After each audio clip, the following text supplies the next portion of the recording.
Podcast de l'article de Najib Mikou publié sur l'odj.ma. L'auteur a intitulé son article « Une inflation galopante et dévorante, cause, effet, solution, risque ». Il commence son article ainsi. La panique est totale. Tous les États du monde donnent l'air de découvrir une inflation galopante qui échappe à tout contrôle et induit des effets économiques et sociaux dévastateurs. Cette inflation était pourtant très prévisible. Elle est le résultat de deux facteurs. En premier, un facteur perturbateur dû à une reprise désordonnée de l'économie mondiale, après 2 années de pandémie coronavirus qui l'a mise en mode somnolence. Et puis la ruée vers les sources d'approvisionnement de toutes les matières premières a mis à mal aussi bien le transport international qui, beaucoup trop sollicité, a atteint des niveaux de prix dépassant l'entendement, que les grands ports internationaux qui se sont vus envahis, totalement encombrés, par des bateaux venant chargés de partout et en même temps. Ces deux phénomènes ont successivement et instantanément provoqué le renchérissement des matières premières et un retard d'approvisionnement de plusieurs semaines, sinon de mois. L'auteur poursuit son article ainsi. La suite de l'histoire est sans surprise, augmentation significative des prix à la consommation, doublée d'une rareté relative et artificielle des matières premières. Si ceci suffisait amplement, à lui seul, pour induire une forte inflation, cette dernière ne devait être que ponctuelle, tant les carnets de commandes devaient retrouver leur rythme normal sous quelques semaines et les flux se calmer en conséquence. Mais c'était sans intégrer l'imprévisible en ce moment précis du moins, qui a pourtant eu lieu. Et bien sûr, un facteur amplificateur, dû à une guerre intervenue au mauvais moment et au mauvais endroit. Le monde sortant à peine, délicatement et sur la pointe des pieds, d'une pandémie ravageuse, s'est retrouvé à plein subitement, dans un conflit armé frontal entre superpuissances qui, au-delà de tous ces effets induits sur les prix des matières premières, s'est aggravé par des sanctions économiques et financières dévastatrices.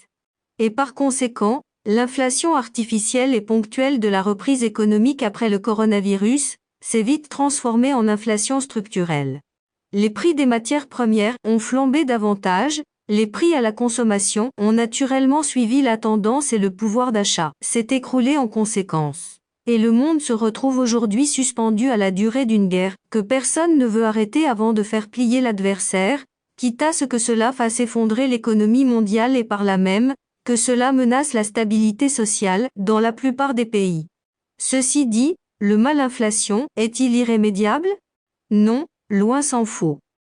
L'auteur insiste sur le fait que ce qu'il faut tout d'abord noter et déplorer dans l'état actuel des choses, c'est que les puissances qui détiennent la boîte à outils pour y faire face, agissent tous, sans exception, sur les conséquences et en aucun cas, sur les causes de cette inflation. Relèvement des taux directeurs par les banques centrales, augmentation des quotas de pétrole par l'OPEP, soutien du pouvoir d'achat, tentative de réorientation des sources d'approvisionnement, etc. Tous ces outils très coûteux par ailleurs, peuvent très légèrement contenir la fougue de la demande mondiale, agir sur les prix à la consommation et faire baisser de quelques points une inflation galopante, mais ne parviendront jamais à la juguler, encore moins à faire retrouver à l'inflation ses niveaux du début de 2021. Faire baisser l'inflation d'une façon rapide, saine et durable, passe inévitablement par une action forte et immédiate sur ses véritables causes. La guerre en Ukraine doit cesser dans des conditions qui garantissent les intérêts de tous les protagonistes. Les sanctions doivent être intégralement suspendues de part et d'autre, d'une façon concomitante, dans une logique de gagnant-gagnant.